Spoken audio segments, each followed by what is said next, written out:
Halo teman-teman, selamat datang di channel Pejuang RSP. Pada kesempatan kali ini saya akan membahas mengenai bagaimana trik dan trik cara pemberkasan mudah, cepat, dan tepat. Sebelum masuk ke pembahasan, mari kita bahas dulu mengenai program pemerintah dalam mewujudkan 1 juta rumah bagi masyarakat Indonesia. Dalam mewujudkan hal tersebut, pemerintah sudah merancang 2 program, di mana program tersebut yaitu ada FLPP dan BP2BT. 2 program tersebut dirancang untuk masyarakat berpenghasilan menengah untuk mendapatkan rumah impian yang nyaman. Mari kita bahas satu-satu. Yang pertama itu ada FLPP, di mana FLPP sendiri itu dikhususkan untuk karyawan ataupun pegawai. Nah, dan yang kedua itu ada BP2BT, di mana program tersebut dikhususkan untuk wirausaha ataupun profesi dan sebagainya. Nah, dalam pemberkasan sendiri itu terbagi menjadi 3 kategori.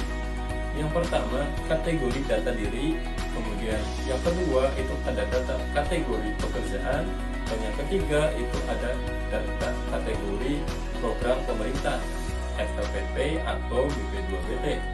Nah, kemudian dari 3 kategori tersebut terbagi menjadi beberapa bagian. Untuk data diri adalah sebagai berikut.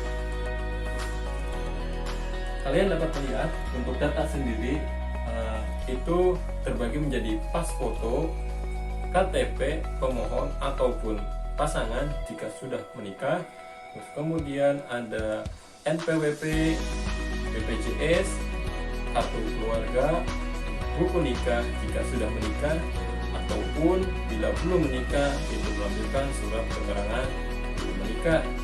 Dan kemudian itu ada yang selanjutnya laporan SPT, di mana SPT ini itu dapat melampirkan berupa screenshotan yang pendaftaran dari email jika belum 1 tahun. Jika sudah 1 tahun itu wajib melampirkan SPT laporan tahunan pajak. Nah, bila mana kedua hal tersebut tidak bisa dilakukan, setidaknya ada surat keterangan terdaftar dari Ditjen Pajak. Dan yang terakhir itu ada buku tabungan.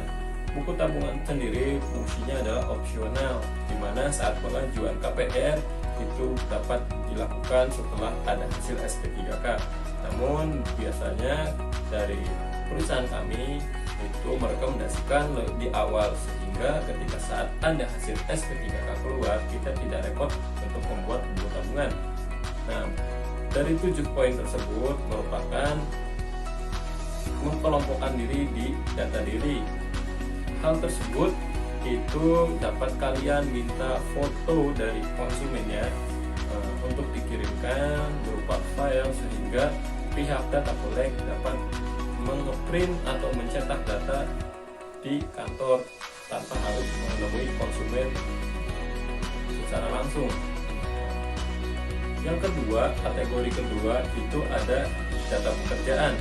Data pekerjaan sendiri itu terdiri dari surat keterangan kerja, kemudian atau SK, surat keputusan bahwa dia karyawan tetap. Jika bila mana dia karyawan tetap itu minimal pengajuan adalah 1 tahun. Dan yang kedua, bila mana dia bukan karyawan tetap, maka minimal pekerjaan adalah 3 tahun. Kemudian selanjutnya itu ada slip gaji. Nah, slip gaji ini 3 bulan terakhir, dan rekening koran juga sama 3 bulan terakhir, terus foto lokasi kerja serta share lokasi kerja kantornya. Dan yang ketiga itu ada form FLPP.